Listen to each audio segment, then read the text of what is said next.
Good morning everyone. देखो आज के इस वीडियो में हम लोग क्लास 10 ज्योग्राफी का चैप्टर 1 संसाधन एवं विकास में एक टॉपिक है मृदा। और ये इससे पहले जितना भी टॉपिक है हम लोग पढ़ चुके हैं।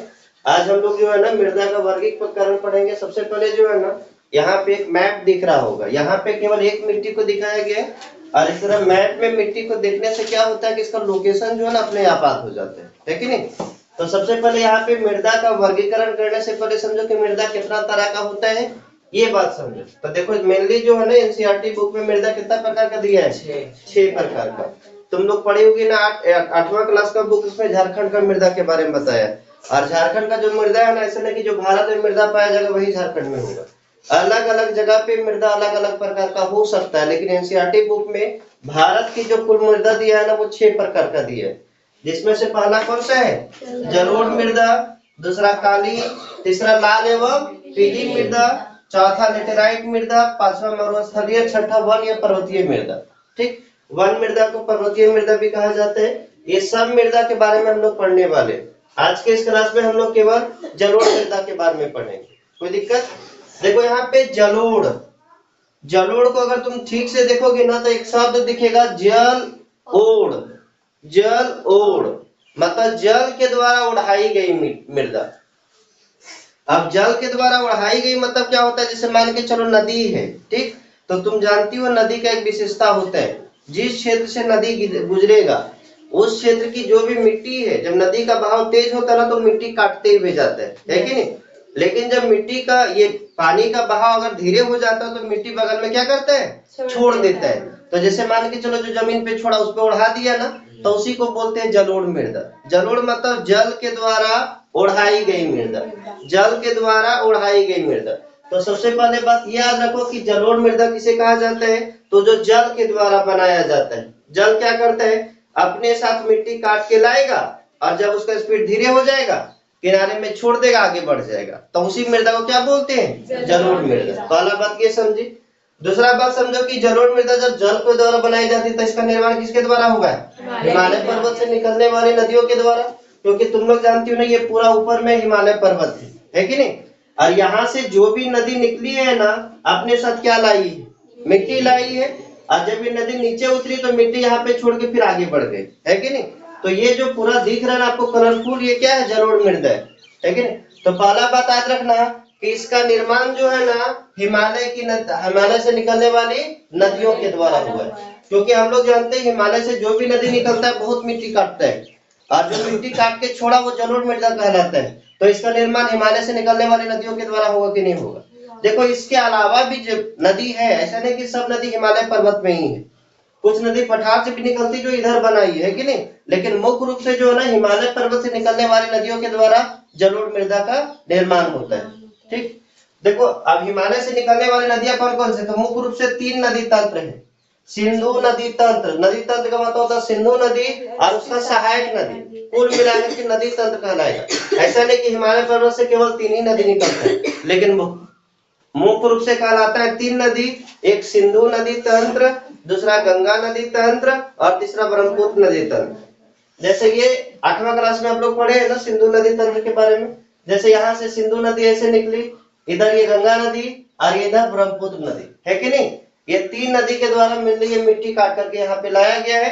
तो अगर पूछा जाए जलोढ़ मृदा का निर्माण हिमालय से निकलने वाली किन नदियों के द्वारा हुआ है, सिंधु नदी, गंगा नदी एवं ब्रह्मपुत्र नदी। ठीक, अब इस जलोढ़ मृदा का विस्तार मतलब होता है किस किस जगह पे ये फैला हुआ है। तो हम लोग जानते हैं ये हिमालय पर्वत से निकलने वाली नदियों के द्वारा किया गया है। तो हिमालय पर्वत के जस्ट नीचे में जो है ना ये कौन सा मृदा हो जाएगा, जलोढ़ मृदा। कौन मृदा, जलोढ़ मृदा। इसके अलावा यहाँ पे देखो लिखा संपूर्ण उत्तरी मैदान, ये हम लोग जानते हैं उत्तरी मैदान है। उत्तरी मैदान क्यों बोलते हैं, क्योंकि भारत के किस दिशा में है, उत्तर दिशा में। इसीलिए अगर पूछा जाए ना कि जलोढ़ मृदा का विस्तार कहाँ है, तो आज अपना संपूर्ण उत्तरी मैदान, जितना भी उत्तरी मैदान है ना संपूर्ण उत्तरी मैदान में कौन सा मृदा है, जलोढ़ मृदा। इसके अलावा पूर्वी तटीय मैदान, ये जो दिख रहा है ना ये इसको बोलते हैं पूर्वी तटीय मैदान, है कि नहीं। ये है उत्तरी मैदान और ये क्या है, पूर्वी तटीय मैदान। पूर्वी तटीय मैदान क्यों बोला जाता है, देखो ये पूरब में है और ये समुद्र है, समुद्र के किनारे को तट बोलते हैं। तो ये जो मैदान इसको बोलते हैं पूर्वी तटीय मैदान। लेकिन ये पूर्वी तटीय मैदान जो है ना जलोढ़ के द्वारा कम, ये जो है ना प्रायद्वीपीय पठार से निकलने वाली नदियों के द्वारा किया गया, क्योंकि हम लोग जानते हैं प्रायद्वीपीय पठार से यहाँ महानदी, गोदावरी, कृष्णा, कावेरी, ये नदी अपना मिट्टी काट करके लाई है यहाँ पे छोड़ी। कोई दिक्कत है भाई? महानदी, गोदावरी, कृष्णा, कावेरी, ये चार नदी जो है ना यहाँ से मिट्टी काट के गई और यहाँ पे बिछाई। तो अगर तुम लोग को पूछा जाए इसका विस्तार, तो संपूर्ण उत्तरी मैदान और पूर्वी तटीय मैदान। अब देखो यहाँ संपूर्ण उत्तरी मैदान अगर कहा जाए तो यहाँ पे मेनली कौन कौन सा राज्य है ना, अगर मैप आप देखे होंगे ध्यान से तो यहाँ पे पता चल जाएगा कौन कौन सा राज्य है। देखो यहाँ पे पंजाब हो गया, हरियाणा हो गया, ये उत्तर प्रदेश हो गया, ये बिहार हो गया, है कि नहीं? बिहार के बाद ये पूरा पश्चिम बंगाल हो गया, और ये पूरा तटीय मैदान हो, ये पूरा राज्य नहीं आएगा खाली। जैसे यहाँ पे उड़ीसा, तो उड़ीसा का ये पूर्वी भाग, आंध्र प्रदेश, तमिलनाडु, ये सब जो है ना, तमिलनाडु पूरा नहीं, हल्का ये तट के पास जो है, तो इधर ये सब राज्य नहीं याद रखना। केवल कौन कौन सा याद रखना है? जैसे राज्य के बारे में पूछा जाए तो याद रखना बिहार, उत्तर प्रदेश, ये उत्तर प्रदेश है, ये बिहार है, इसके अलावा पश्चिम बंगाल, ये तीन राज्य याद रखना। इसके बाद यहाँ पे कर देना हरियाणा, ये चार आता है, पंजाब हल्का ज्यादा नहीं, ठीक। तो ये राज्य याद रखना। लेकिन अब तुम लोग को राज्य नहीं दिया है बुक में, बस यही लिखा हुआ है कि इसका विस्तार जो है ना संपूर्ण उत्तरी मैदान में है और पूर्वी तटीय मैदान में। अगर तुम लोग को पूछा जाए कि पूर्वी तटीय मैदान में कौन सा मृदा पाया जाता है? जलोढ़ मृदा, क्योंकि हम लोग देख रहे हैं कि जलोढ़ मृदा किसको बोलते हैं? जल के द्वारा बनते हैं। और ये पूर्वी तटीय मैदान भी ये चारों नदी के द्वारा बनाया गया, नहीं बनाया गया। तो याद रखना कि पूर्वी तटीय मैदान में भी कौन सा मृदा पाया जाता है? तो जलोढ़ मृदा। दूसरा बात ये भी याद रखना कि सबसे ज्यादा मृदा अगर भारत में कोई पाया जाता है तो जलोढ़ मृदा है। जलोढ़ मृदा भारत में सबसे ज्यादा क्षेत्रफल पे पाया जाता है। कोई दिक्कत? अब यहाँ पे अगला बात तुम याद रखो, देखो यहाँ पे ये जो मृदा है ना, इसमें ऐसा नहीं कि एक ही चीज पाया जाता है। इस मृदा में विभिन्न अनुपात में रेत पाया जाता है। रेत मतलब बालू भी होता है। जैसे तुम लोग देखते हो कि जनरली नदी के किनारे वाला जगह जाती होगी ना तो खूब बालू रहता होगा, तो ऐसा नहीं मिट्टी में खाली मिट्टी रहता है, कहीं बालू भी रहता है। सिल्ट मतलब होता है गाद, जैसे दिखती हो ना, गाद मतलब कीचड़ जैसे नहीं दिखती हो, दलदल, वो। और ये मिट्टी का मतलब मिट्टी, ये तीनों जो है ना अलग अलग अनुपात में होता है। कहीं बालू कम होता है, कहीं तो ये सब ज्यादा होता है, तो ये अलग अलग अनुपात में होता है। बस यही याद रखना, पूछेगा नहीं, खाली बस पूछ सकते हैं कि जलोढ़ मृदा में विभिन्न अनुपात में कौन कौन सा चीज पाया जाता है। तो याद रखना रेत, सिल्ट एवं मृत्तिका। इसके अलावा ये पर्वत के तलहटी में, पर्वत के तलहटी मतलब पर्वत से जैसे उतरते हैं ना, जैसे ये पर्वत हो गया, ये क्या हो गया? पर्वत। ये पर्वत से जैसे उतरोगी ना तो यहाँ पे अलग अलग तरह का चीज दिखेगा। यहाँ पे शुरू में देखेगी ना तो बड़का बड़का पत्थर दिखेगा। बड़का बड़का क्या दिखेगा? पत्थर। क्योंकि हिमालय पर्वत से नदी जब निकल रही थी ना तो उसका स्पीड बहुत ज्यादा था, ताकत भी खूब ज्यादा था, जो भी आगे में मिला काट करके नीचे उतार दिया। लेकिन जब ये पर्वतीय भाग खत्म होगा ना तो बड़का बड़का पत्थर को आगे तीर के नहीं ले जा सकती है, तो ये पत्थर को यहीं पे छोड़ दी। तो अगर आगे जाएगी तो थोड़ा छोटा छोटा पत्थर मिलेगा। तो अगर आगे जाएगी ना तो यहाँ पानी जमा मिलेगा। पानी जमा क्यों मिलेगा? क्यों? देखो जब यहाँ पे तुम लोग देखी होगी जैसे ये पर्वत है और पर्वत से ये पानी उतर रहा है, तो यहाँ पे बड़का बड़का पत्थर छोड़ दिया। अब ये पानी जो है ना पत्थर के अंदर से घुस के ऐसे जाएगा, तो आगे मुझको पता नहीं चलेगा हमको जाना किधर है। तो जैसे पत्थर से पानी बाहर निकलेगा ना तो कुछ देर तक यहाँ पे ठहरता है और ठहरने के बाद आगे बढ़ता है। जैसे मान के चलो कभी तुम प्रैक्टिकल करके देखना, एक गिलास पानी गिराओगे ना तो कुछ देर तक वहां रुकेगा, उसके बाद देखेगा किधर ज्यादा स्लोप है उधर जाके गिरेगा, है कि नहीं? ऐसा नहीं जैसे गिरा तैसे गिरना लगे, वैसा तब गिरेगा जब बहुत ज्यादा स्लोप होता है, तब गिराएगी तो तुरंत गिरेगी। लेकिन समतल जमीन में गिराएगी ना तो पहले उन्हें डिसाइड करना पड़ता है कि किधर हमको जाना है। तो जब ये पत्थर से निकलता है तो ये मैदानी भाग में आ जाता है, तो यहाँ पे थोड़ा सा पानी जमता है, समझ गए? तो वही दिखा गया है कि ये पर्वत के तलहटी में जो है ना कहीं पे द्वार होता है। द्वार मतलब जहाँ बड़का बड़का पत्थर होता है, कहीं चौ, उसको चौ बोलते हैं, जहाँ पे छोटा छोटा पत्थर होता है। और ये तराई में जो है ना पानी जमा हुआ रहता है। तो यहाँ पे तलहटी में जाएगी ना तो कहीं द्वार बोला जाता है, कहीं चौक बोला जाता है, कहीं तराई। द्वार किसको बोलते हैं? जहाँ बड़का बड़का पत्थर जमल है। चौक किसको बोलते हैं? जहाँ पे थोड़ा छोटा छोटा पत्थर जमल है। तराई किसको बोलते हैं? जहाँ पानी जमा हुआ है। पानी मतलब ऐसा नहीं खूब पानी जमल है, हल्का हल्का पानी का मात्रा ज्यादा होता है, तो उसको तराई बोलते हैं। इसके अलावा याद रखना कि ये आयु के आधार पे, आयु मतलब ये कितना साल हुआ है मिट्टी का, इस आधार पे इस मिट्टी को दो प्रकार से बांटा गया है। और ये बहुत ही महत्वपूर्ण है, एग्जाम में बार बार पूछा जाता है कि खादर मिट्टी और बांगर मिट्टी में अंतर बता, है कि नहीं? आयु क्या होता है देखो ये मिट्टी जो है ना, तुम लोग कल्पना करो, कुछ मिट्टी जो है ना हर साल चेंज होगा। क्यों चेंज होगा? क्योंकि तुम जानती हो बारिश के मौसम में हर वर्ष बरसात होगा, और बरसात में हर वर्ष मिट्टी आएगा, और हर वर्ष मिट्टी आएगा। जैसे मान के चलो ये नदी है, तो नदी के किनारे में बाढ़ आता है ना। अरे जैसे मान के चलो, कल्पना करो कि ये नदी जा रहा है, तब बोलो इसमें पानी जब बाढ़ जाएगा कि नहीं? बरसात में बाढ़ जाएगा ना, तो अपने साथ मिट्टी भी लाए तो बिछाएगा कि नहीं? बिछाएगा, बिछाएगा ना। लेकिन तुम कल्पना करो, कभी कभी ऐसा बाढ़ आ जाता है ना जो तुम कल्पना भी नहीं करती हो, खूब दूर तक बाढ़ चढ़ गया है कि नहीं? लेकिन कभी कभी क्या होता है कि जनरली हर साल जितना बाढ़ आता है ना उतना बाढ़ आ रहा है। जैसे मान के चलो ये तेरा नदी है, ये नदी है, अब ये जनरली तो इतना में बहता है। अब बरसात के दिन आया, हो सकता है कि इतना दूर बढ़े, हर साल बाढ़ आए, लेकिन हो सकता है कि कोई साल जो है ना एकरों से भयंकर बाढ़ आ जाए, खूब वर्षा हो, वर्षा छूटने का नाम नहीं, तो ये बाढ़ का पानी हो सकता है कि इतना दूर चढ़ जाए, है कि नहीं? तो देखो यहाँ पे जो ये जो दिख रहा है ना, ये सामने वाला, यहाँ पे मिट्टी हर वर्ष चेंज होगा कि कभी कभी? हर वर्ष। क्योंकि जब बाढ़ आएगा तब वहां पे पानी चढ़ जाएगा, और तब मिट्टी वहां छोड़ देगा।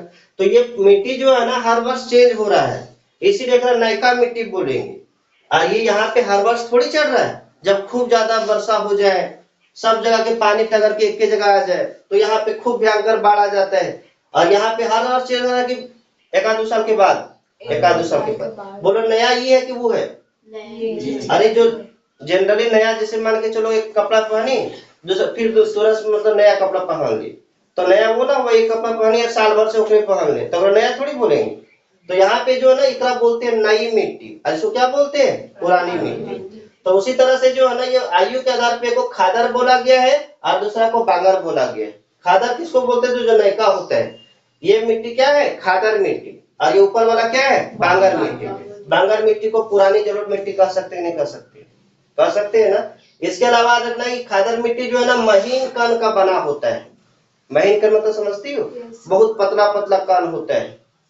मिट्टी देखियो ना उठा करके, तो ये महीन कण का होता है। और इसमें जो पुरानी जलोढ़ मिट्टी जो है ना, में कंकड़ की मात्रा ज्यादा होता है, चूना की मात्रा ज्यादा होता है। समझ गए? तो याद रखना कि यहाँ पे ये दोनों में ज्यादा महीन कौन होता है? खादर।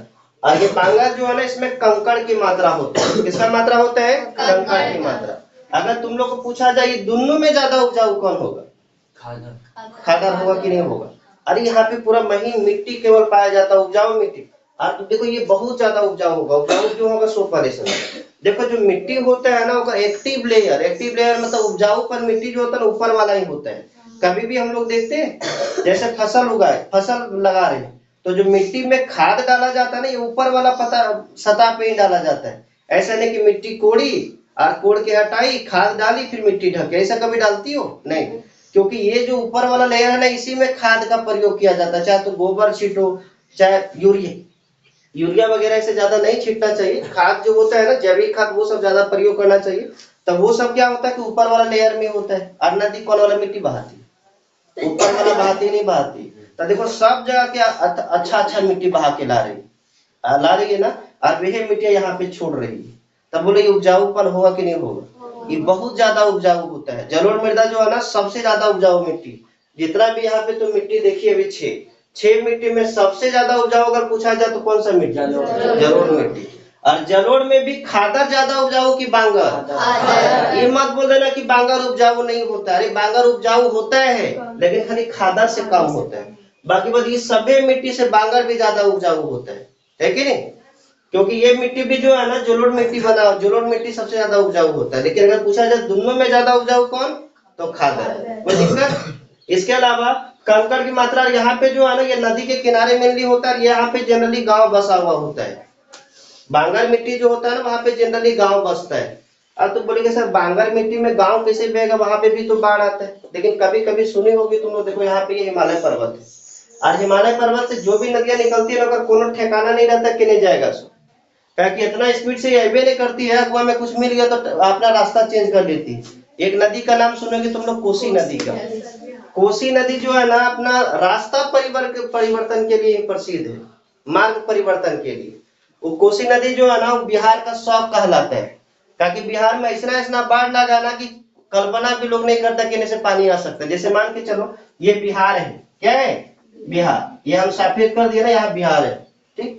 मान के चलो यहाँ से निकल रही, नेपाल से निकलती कोसी नदी, ये मान के चलो कोसी नदी निकली, ऐसे ऐसे आ रही थी, इधर से जा रहा था अगर पानी, हो सकता है ना कि यहाँ पे कोई रुकावट मिल जाए, बड़का चट्टान आ जाए काटते हुए आए, और उस चट्टान की वजह से आगे चट्टान को ठेल नहीं पाया, अपना रास्ता वो बदल लिया, और ये पानी जो है ना अब एने से बहने लगे। आप बोलो यहाँ जो सुतल था आदमी, ओकरा पता था कि एने से बाढ़ आने वाला है? नहीं ना, वो सब अपना रात में नींद ले रहा है, पता चला राते रात अगर खटिया के अंदर से पानी घुसे लगा, है कि नहीं? तो इस तरह से आता। तो बोलो यहाँ पे जो मिट्टी अब आएगा, तो बोलो ये मिट्टी बांगर कलाई नहीं कर रहा है, क्या कि यहाँ पे तो पहले पानी आता नहीं था, अब यहाँ पे घुस गया क्योंकि इधर गांव बसल था, है कि नहीं? अब यहाँ पे मिट्टी छोड़ के चल गया, फिर से इधर बहने लगा, है कि नहीं? अब ऐसा थोड़ी गाँव में 2 दिन पानी जा देगा, वो सब वहां पे उपाय लगाया कि फिर से वहीं से पानी जाने लगे, बांध बना दिया ताकि पानी कम हो जाए, फिर इधर से। तो उस तरह से जो है देखो यहाँ पे मिट्टी बांगर पहुंचा ही नहीं पहुंचा, जहाँ गाँव पे था, क्या कि यहाँ पे हर वर्ष तो उस तरह आएगा नहीं कि सुतले सुतले पानी आ जाए, कभी कभी आ जाता है कि नहीं? तो उस तरह से जो है ना जहाँ पे गांव बसता है ना उसको बांगर मिट्टी बोलते हैं। कोई दिक्कत? अब यहाँ पे जो है ना ये मिट्टी बहुत ज्यादा उपजाऊ होता है, ये बात हम लोग पहले भी देखे। उपजाऊ क्यों होता है? अगर पूछा जाए कि जलोढ़ मिट्टी ज्यादा उपजाऊ क्यों होता है, तो याद रखना कि जलोढ़ मिट्टी में पोटास, फास्फोरस तथा चूना युक्त, मतलब चूना की मात्रा अधिक होता है, इसीलिए यह मिट्टी उपजाऊ होता है। जिस मिट्टी में पोटास, फास्फोरस, चूना ये सब मात्रा ज्यादा होगा ना, उस मिट्टी को ज्यादा उपजाऊ मिट्टी कहा जाता है। जनरली जानती हूँ जब मिट्टी चेक होता है ना, तो इस सब का कमी होता है, तो उसका छिड़काव किया जाता है ताकि वो मिट्टी का उपजाऊपन क्या हो सके, बढ़ सके। इसके अलावा याद रखना ये जो मिट्टी है, ये मिट्टी किस खेती के लिए प्रसिद्ध होगा, तो जनरली यही जानो कि ये मिट्टी में सब खेती कर सकती है कि नहीं? केवल चाय कॉफी ये सब को छोड़कर, क्योंकि चाय कॉफी जो है ना ये ज्यादा पानी वाला में होता नहीं है, वो पर्वतीय इलाका चाहिए। लेकिन जनरली देखिएगा ना तो इस मिट्टी में सभी चीज का खेती कर सकती हो, लेकिन जनरली चावल की खेती, गेहूं की खेती, दाल की खेती, गन्ना की खेती, ये सब की खेती ज्यादा मात्रा में होती है। अगर पूछा जाए कि जलोढ़ मृदा में किस किस तरह की खेती होती है, तो जनरली तो सब होता है, लेकिन अगर पूछा जाए कौन कौन सा, तो याद रखना चावल, गेहूं, दाल और गन्ना। और बोले इस क्षेत्र में जनसंख्या ज्यादा होगा कि कम होगा? ज्यादा होगा, क्योंकि देख रही हो मिट्टी भी ज्यादा उपजाऊ है, और जहाँ पे ज्यादा मिट्टी उपजाऊ होता है ना वहां पे सब लोग रहना पसंद करते हैं, है कि नहीं? क्योंकि वहां पे जानते हैं कुछ नहीं करेंगे तो खेती बाड़ी करके आराम से जी सकते हैं। और जहाँ पे सोचो अगर कुछ नहीं करेगा, खेती नहीं हो रहा है, तब सब चीज खरीद के खाना होगा पहला बात, और दूसरा बात अपने तो कमा नहीं ले तो खरीद के कहाँ से खाएगा। इसीलिए जो है ना इस क्षेत्र में ज्यादा लोग रहना पसंद करते हैं, और इस क्षेत्र की जनसंख्या क्या होगा, ज्यादा होगा, है कि नहीं? एक अलावा तुम मान रखो, देखो यहाँ पे एक राज्य है पश्चिम बंगाल। पश्चिम बंगाल में सबसे ज्यादा चावल होता है नहीं होता है? होता है ना। इसके अलावा गेहूं का सर्वाधिक उत्पादन, मतलब ज्यादा कम जमीन में ज्यादा उत्पादन कहाँ होता है, तो पंजाब हरियाणा। यहाँ पे जो है ना जमीन कम है, कम जमीन में भी लगाओगे ना तो खूब अच्छा उत्पादन देता है। तो यहाँ पे देखो मिट्टी बहुत अच्छा है, जिसके कारण जो है ना उत्पादन क्षमता बहुत ज्यादा है। अगर झारखंड में हम लोग रहते हैं ना, झारखंड में अगर 1 क्विंटल गेहूं लगाई ना तो अगर से अगर 2 क्विंटल उत्पादन दे रहा है, तो अगर बिहार यूपी में 1 क्विंटल लगाए तो ओकर से 5 गुना उत्पादन होगा, कम से कम 5 क्विंटल होगा, है कि नहीं? तब बोलो यहाँ के लोग खेती करना चाहेंगे नहीं करना चाहेंगे? हम लोग को झारखंड में जो उतना उत्पादन नहीं होता तब वो हम लोग खेती करते रहते, और वो लेकर 5 गुना अगर उत्पादन दे दे तो यहाँ पे कहीं नहीं खेती करेगा। तो ये मिट्टी जो है ना बहुत ही ज्यादा उपजाऊ है। अब अगला क्लास में हम लोग कौन सा मिट्टी पढ़ेंगे? काली मिट्टी। तो आज के लिए इतना ही, तब तक के लिए